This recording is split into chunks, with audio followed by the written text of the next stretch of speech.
안녕하세요. 저는 인문논술, 강북청술에서 인문논술을 담당하고 있는 이상직이라고 합니다. 반갑습니다. 오늘은 지난 시간에 이어서 세 번째 시간인데요. 우리가 지난 시간에 인문논술의 가장 기본 유형인 양자비교를 해석하는 방법에 대한 얘기를 했어요. 오늘은요, 요 앞쪽에 그 양자비교를 해석했을 때 그것을 답안으로 어떻게 구현하는지 그 구체적 방법에 대해서 한번 얘기를 하고요.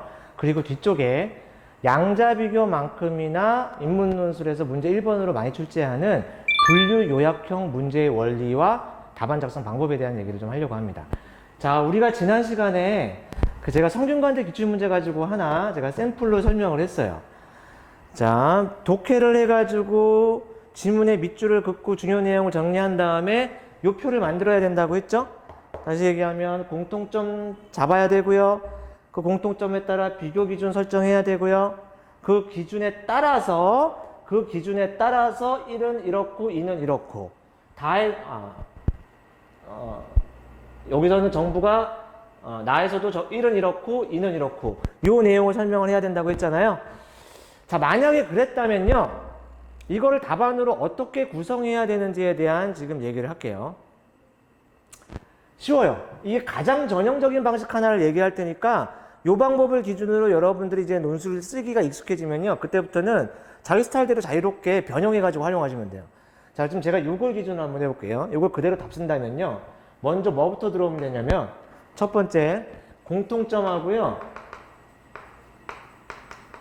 비교 기준을 제시하시면 돼요. 공통점과 비교 기준 제시하면 되거든요.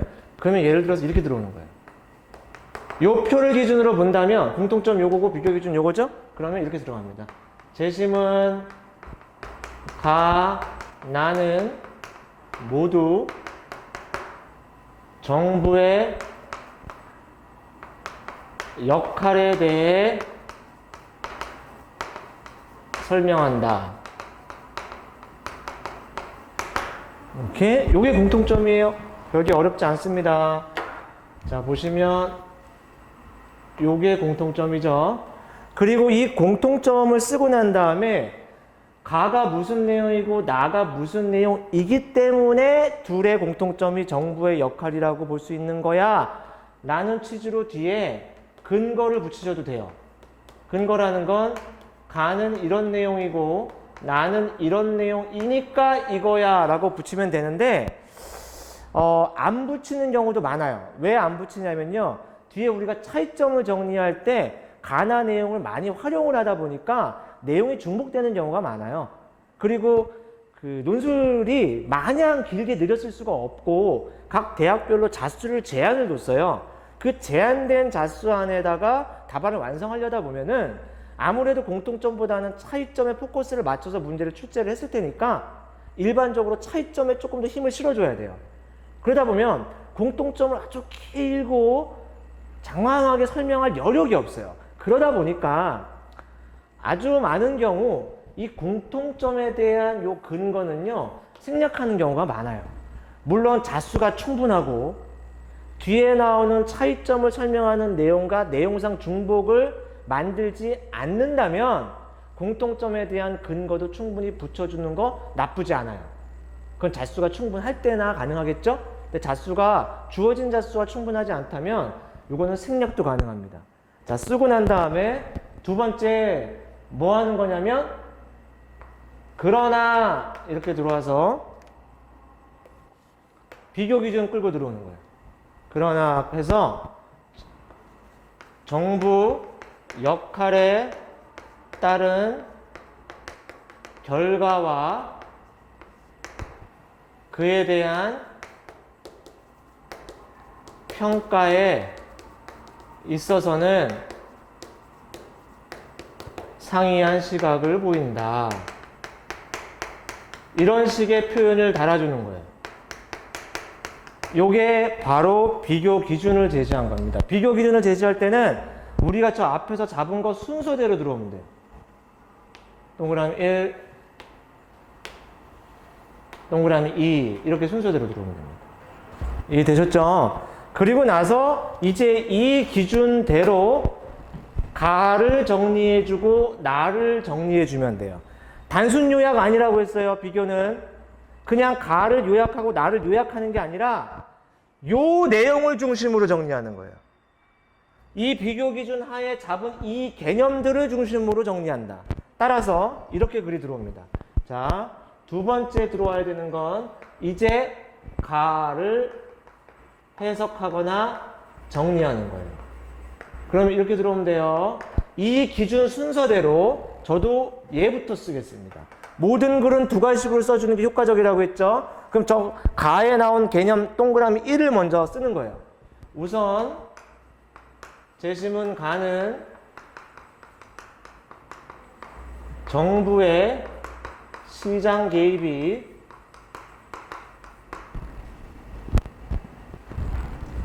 사회 전반, 데코레이션을 좀 할게요. 네, 저것만 가지고 쓸 수는 없잖아요. 살을 좀 붙여야 되니까. 사회 전반적인 효율성을 저해시킨다고 본다. 이렇게 써주는 거예요. 요게 동그라미 1번에 대한 얘기예요. 맞죠? 두 가지식으로 먼저 잡았어요. 자, 그 다음에 어떻게 들어와야 되냐면 이걸로 끝내는 게 아니라 왜 이렇게 볼 수 있다라는 거지? 라는 근거 붙여야 된다고 했어요. 그러니까 뒤에 근거를 붙이는데 이 근거가 뭐라고 했죠? 재심문 내용이라고 했어요. 재심문 밑줄 그었을 거 아닙니까? 그 밑줄 그은 내용을 토대로 재심문이 이렇게 말하니까 이거야 라고 이해되게끔 뒤에 내용들을 붙여주시면 돼요. 별거 어렵지 않아요. 이 재심문 내용을 활용해가지고 근거 붙이는 게 한 문장일 수도 있고 두 문장일 수도 있고 세 문장일 수도 있겠죠? 이 근거의 길이에 따라서 분량 조절을 하시는 거예요. 근거를 어디까지 언급해 줄 거냐에 따라서 분량이 늘었다 줄었다 늘었다 줄었다 할 수 있어요. 그래서 주어진 자수가 몇 자인지에 따라 가지고 이 부분들을 조정해 나가시면 되고요. 그 다음에 마지막으로 얘 붙여주면 돼요. 두 번째 개념 따라서 쭉 근거 붙이겠죠? 그 다음에 따라서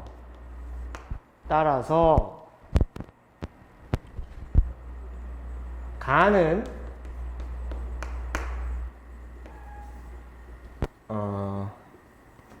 시장, 그러니까 경제라고 할까요? 사회라고 할까요? 사회에서 정부의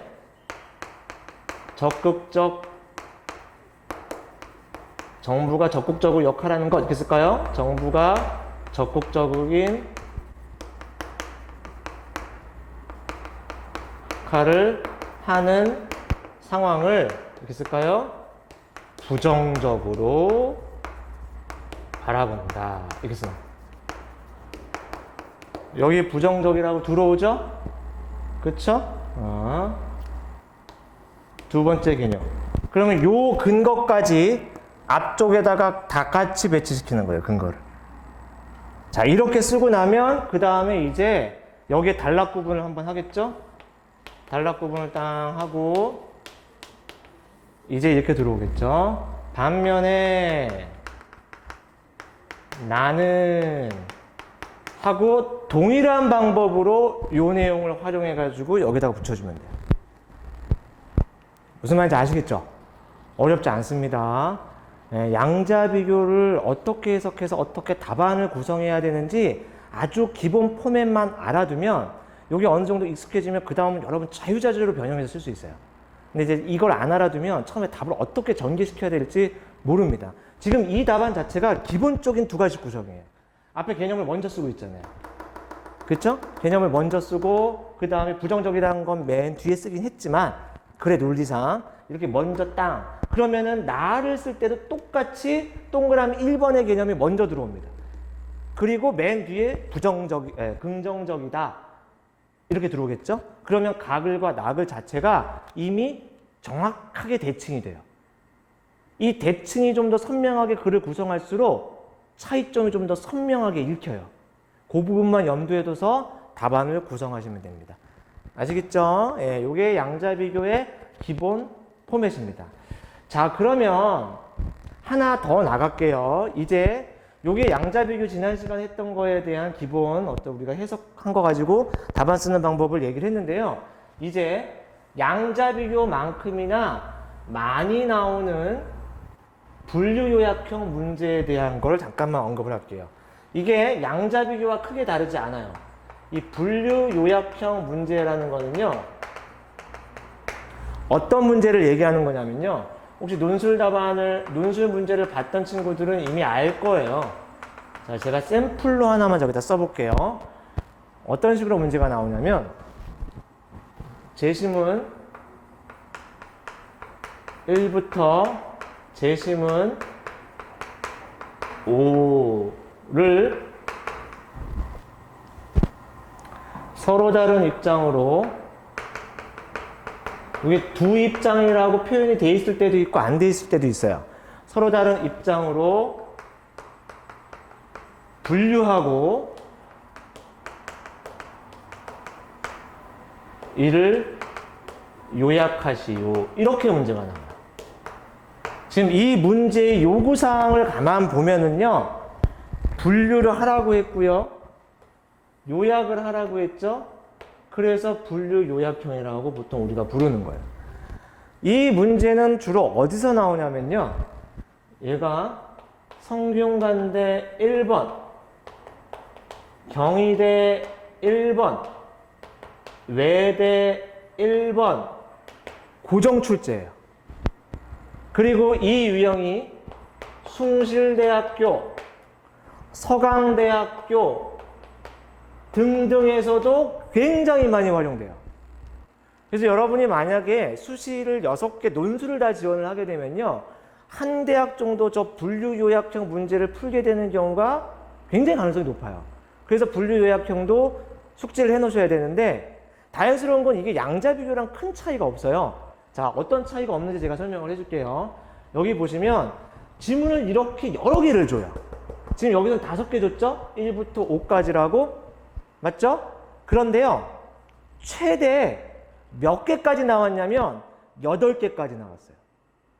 그 8개 지문을 낸 곳이 경희대학교예요. 제가 지금 이런 대학에서 지금 이 문제 낸다고 했죠? 짧게 내면은 보통 4개 내요. 그러니까 여러분들이 분류요약형 지문의 개수가 4개에서 한 8개 사이일 거라고 생각을 하시면 돼요. 그러면 이게 두 입장이라는 표현이 붙어 있을 때도 있고 안 돼 있을 때도 있는데, 일반적으로는 두 입장이라고 생각을 하시면 돼요. 이게 안 붙어 있는 게 경희대 문제 같은 경우는 두 입장이라고 언급을 안 해줘요. 근데 성균관대만 해도 명확하게 두 입장이라고 표현을 해주거든요. 그래서 기본적으로는 두 입장일 거라고 생각을 하시면 돼요. 그러면 두 입장이 아니었던 적이 있습니까? 있었어요. 경희대학교에서 예전 기출문제 중에서 두 입장이 아니었던 적이 있었는데 극히 예외적이에요. 그래서 여러분들은 그냥 기본적으로 두 입장이라고 일단 생각을 하시면 됩니다. 그러면 지문이 5개잖아요? 지문이 5개면 생각을 해보세요. 이게 두 입장으로 이제 분류를 한다고 생각을 해봐요. 그러면 같은 평결이 묶어야 돼요. 묶는 걸 경우의 수를 생각을 해보면 지문이 5개니까 여기 지문 하나가 있고 여기 지문이 4개 있을 수 있죠. 그쵸? 또 하나는요, 여기 지문이 2개 있고 여기 지문이 3개 있을 수 있죠. 그쵸? 경우의 수가 이거 2개 중에 하나일 거예요. 맞죠? 그런데 이거는 여러분들이 좀 연습을 많이 해서 대학별 특성들을 나중에 파악을 좀 했을 때는 너무나 자연스럽게 알게 되는데, 지금 짧게만 얘기하면 성균관대는요, 단 한 번의 예외도 없이 그냥 반반이에요. 지문 그냥 반반으로 들어갑니다. 그러면 이렇게 성대뿐만이 아니라 경희대, 외대, 숭실대, 서강대도 기본적으로는 반반일 가능성이 큰데, 예외였던 적이 어느 대학들이 있냐면 이렇게 1대4 정도로 가는 대학들이요, 경희대나 서강대학교 문제에서는요 이럴 수도 있다라고 요게 가능하다라는 거를요 의심하셔야 돼요. 실제 그랬던 적이 있기 때문에 그래요. 경희대학교나 서강대 기출문제에서는 예컨대 지문을 5개 줬는데 2대3이 아니라 1대4로 분류가 된 적도 있어요. 근데 학생들이 그걸 염두에 두지 않으면 이걸 억지로 2대3으로 나누려고 하거든요. 그때 오류가 나요. 다행스러운 거는 성균관대나 외대나 이런 데서는 그 예외가 없었어요. 그래서 이건 대학별 특성에 따라 나중에 본인이 어떤 대학을 지원하냐에 따라서 조금 더 그 부분에 대한 기억을 해놔야 되는데, 저는 기본적으로 성대 유형을 가지고 먼저 얘기를 할게요. 그러면 기본적으로 두 입장은 2대 3으로 갈 거예요. 그래서 이렇게 되겠습니다. 아까 우리 양자 비교한 것처럼 똑같이 해석이 들어갈 건데요. 같은 편끼리만 묶으면 돼요. 그럼 이렇게 묶는 거예요. 예를 들어서 지문 5개인데요. 1번 제시문하고 3번 제시문이 같은 편이야. 그 다음에 2번 제시문하고 4번 제시문하고 5번 제시문이 같은 편이야. 오케이? 그리고 또 그 다음부터 다 똑같아요. 우리가 이렇게 편을 나눈 다음에 공통점 잡으라고 했죠? 그럼 이제 역시 성균관대 기출문제를 한번 해볼게요. 공통점을 잡았더니 5개 전부 지문이 다 자유에 대한 견해를 얘기하고 있어요. 그러면 공통점은 자유에 대해 견해를 제시하고 있다. 이게 공통점이에요. 이게 잡았어요. 그리고 나서 똑같은 방식으로 비교 기준을 설정했더니, 그러나 그 기준 되게 심플해요. 그 견해에 차이가 생겨. 이렇게만 잡아주면 돼요. 실제 상대 기출이었어요. 그래서 1번과 3번 제시문을 보니까 1번과 3번 제시문은 그 자유 중에서 소극적 자유를 강조하고 있어. 여러분은 학교 다니면서 사회 시간에 저 소극적 자유의 개념을 배운 친구가 있고 안 배운 친구가 있을 거예요. 만약에 안 배운 친구들이라면 이 개념 쓰기가 힘들죠. 그럼 어떤 식으로 표현하는 거냐면, 타인의 간섭이 없는 상태, 그것을 자유라고 보고 이걸 강조해. 이렇게 표현할 수밖에 없어요. 그게 소극적 자유의 개념입니다. 그죠? 그리고 반대로 2, 4, 5번은 저기가 소극적이니까 여기 뭐겠어요? 적극적 자유. 이거 다 여러분 사회 시간에 배우는 개념이에요. 이걸 강조해. 요 적극적 자유 개념은 간섭이 없는 상태가 아니고요. 실질적 자유의 조건이 확립된 상태예요. 이 실질적 자유의 조건이 확립된 상태가 무엇인지는요, 학습을 좀 해야 됩니다. 여기서 그것까지는 좀 설명하기는 힘들고요. 나중에 이제 여러분 인문논술을 하게 되면 글을 꼼꼼하게 읽겠죠? 그 글을 읽으면서 이 자유의 두 개념에 대해서 이해를 해놓는 게 필요합니다. 자, 만약에 이렇게 똑같이 했다면, 자, 우리가 지금 답안 작성도 한번 보세요. 이게 기본 툴이라고 했죠? 분류 요약 똑같아요. 자, 그럼 제가 여기서 살짝 변형해 볼게요. 공통점과 비교 기준 제시하라고 했죠? 여긴 제시문 가나인데 지금 저긴 제시문 5개죠? 그럼 이렇게 쓰는 거예요. 여기서 제시문 가나라고 쓰는 게 아니라, 자, 어떻게 쓰면 되냐면, 제시문 1부터 제시문 5는 이렇게 들어오는 거예요. 오케이? 그리고 이 정부 역할이 아니라 뭐였죠? 자유에 대한 견해죠? 모두 자유에 대한 견해. 이렇게 쓸까요? 그리고 연결합시다. 싹 다 지워서 연결해 버릴까요? 한 문장을 쓸게요. 자유에 대한 견해를 제시하나. 그리고 비교 기준이 그렇게 복잡하지 않았잖아요. 심플하게 제가 이것만 잡았어요. 그러면 제시하나 그 입장에는 차이가 있다. 이렇게 먼저 제시하는 거예요. 거의 비슷하죠? 지문이 5개라는 것밖에 없어요. 그 다음에 이쪽에서 가해석이 아니라 1, 3이 들어오는 거예요. 1, 3. 그래서 여기에 1, 3 정리를 하는 거예요. 그냥 우선 제시문 1, 3은 이렇게 들어오면 돼요. 제시문 1과 3은 그 다음에 소극적 자유죠? 요게 아니고 싹 지워버리고, 우선 제시문 1, 3은 타인의 간섭이 무제한 소극적 자유를 강조한다. 이렇게 써주고 이게 바로 이 부분이에요. 양자비교 답안하고 똑같아요. 그냥 끌고 들어오면 돼요. 자, 그리고 나서 근거 붙여야 된다고 했죠. 원래 양자비교에서는 뒤에 제시문 내용을 활용해서 근거 붙이라고 했는데 이 분리요약해서는 어떻게 하면 되냐면 근거가 바로 근거 붙이는 거 똑같아요. 그 근거가 바로 1, 3번 요약이에요. 1은 이런 내용이니까 3은 이런 내용이니까 두 개 합치면 이거야. 이렇게 정리가 돼요. 이해되셨죠? 양자비교를 하나도 다를 게 없어요. 다만 이거는 공통적인 것들이 지문을 묶었기 때문에 근거 자체가 각 제시문의 요약이라고 생각하시면 돼요. 이때 여러분이 주의해야 되는 건 뭐냐면 이 요약을 한 걸 읽어봤을 때 아, 이런 내용이니까 이거구나. 이런 내용이구나. 이기 때문에 이거구나라고만 읽히면 돼요. 학생들이 많이 실수하는 것 중에 하나가 뭐냐면 공통논지를 이렇게 잡아놓고 뒤에 1.3을 요약을 했는데 이 1.3 내용과 이 앞에 공통논지가 연결이 안 돼요. 내용이 따로 놀아요. 그럼 그건 잘못 쓴 답안이에요. 이 구성 자체가 요 앞에 게 1.3의 공통논지고 그렇다면 1을 요약하고 3을 요약했을 때 각각의 내용이 그러니까 이거구나라고 이해가 되게끔 정리가 돼야 돼요. 그래서 공통논지와 밀접한 연관성 있게 1, 3번 정리가 들어가면 괜찮습니다. 그럼 똑같죠? 뒤를 싹 지워버리면 이제 여기에 이렇게 들어오겠죠? 세 번째가 이제 2, 4, 5 정리 이렇게 들어올 거예요. 그쵸? 그러면 아까 양자비교랑 똑같아요.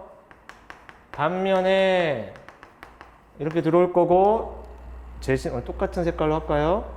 제심은 2, 4, 5는 맞죠? 실질적 자유의 조건이 확립된 적극적 자유 상태를 살짝 표현을 좀 변형할게요. 똑같은 표현을 쓰면 너무 기계적이고 지루하니까 땅 써주고 그 다음에 역시 근거 그러면 그게 이 요약 4 요약 5 요약 이렇게 들어갈 거예요. 이해되셨죠? 그렇죠? 이 요약의 길이를 얼만큼 하냐에 따라서 전체 답안의 분량 길이를 조절하는 겁니다. 공통논지는 똑같아요.